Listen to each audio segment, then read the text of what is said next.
নির্জন প্রকৃতি এবং এই প্রকৃতির মাঝ বরাবর পথ, সরু পথ, পাহাড়ি পথ। সেই পথ বেয়ে আমরা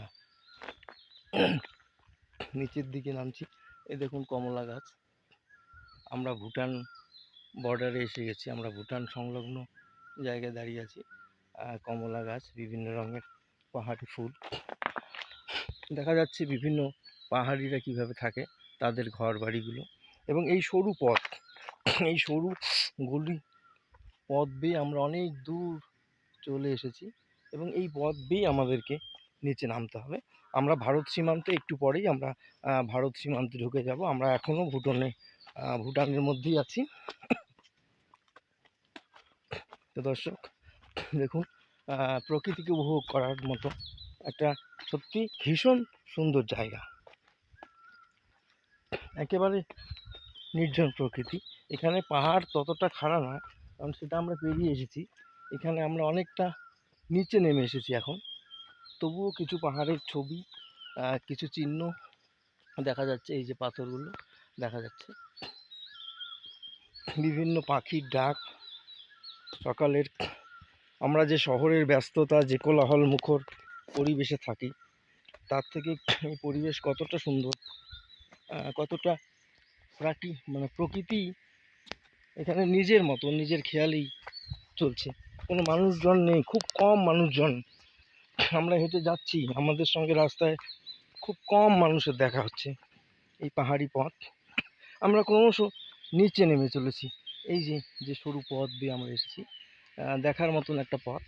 এখানে একটি বিশাল বট গাছ আপনারা দেখতে পাচ্ছেন। হ্যাঁ, বিশাল বটবৃক্ষ। সমতলে যে বটগুলো আমরা দেখি, বিভিন্ন ফুল ফল জঙ্গল।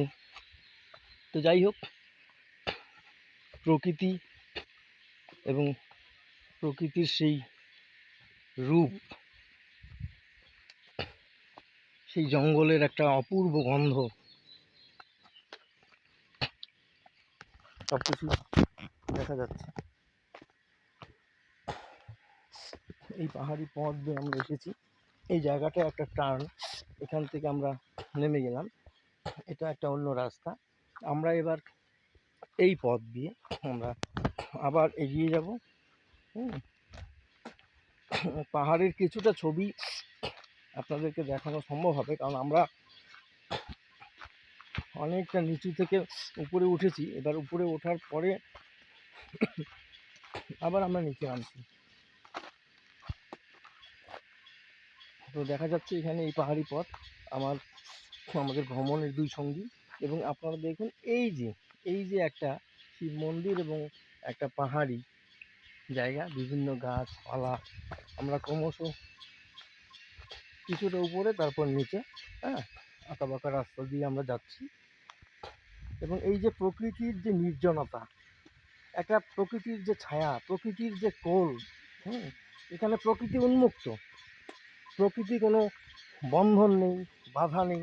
প্রকৃতি নিজের খেয়ালে, নিজের মতো করে এখানে ফেলে দিয়েছে। এই যে ঝিঝি পোকার ডাক, জনকোলাহলের বাইরে, এ অপরূপ এক সৌন্দর্য এবং অপরূপ এক অদ্ভুত পরিবেশ।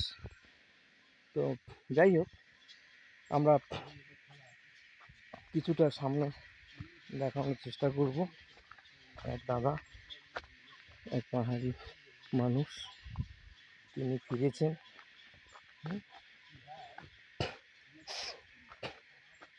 আমরা ভুটান সীমান্তে দাঁড়িয়ে আছি এবং এই যে গভীর খাদ, আপনারা দেখুন, এই যে গভীর খাদ,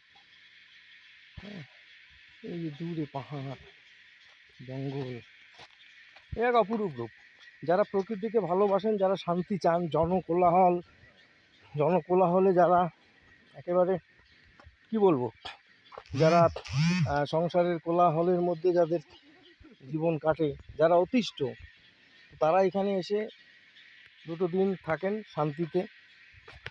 জীবনে অনেক শান্তি ফিরে পাবেন, পয়সা অনেক খরচ হয়, কিন্তু শান্তিটা, সত্যি কথা, এখানে শান্তিটা কিনতে পাওয়া যায়।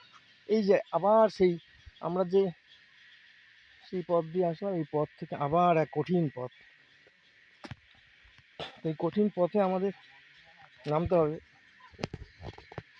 এই পথ বেয়ে গেছে নিচে, অনেকটা দূর, অনেকটা পথ নামতে হবে, অনেকটা উঁচু থেকে নিচু। তো যাই হোক, আপনারা ভিডিওটা দেখুন। লাইক শেয়ার করার কোনো দরকার নেই, কারণ আমি কোনো সেরকম প্রফেশনাল নই। তো হ্যাঁ, ভালো লাগলে আপনারা খুশি করতে পারেন। আমার ভালো লাগলো তাই আমি দিলাম। ধন্যবাদ।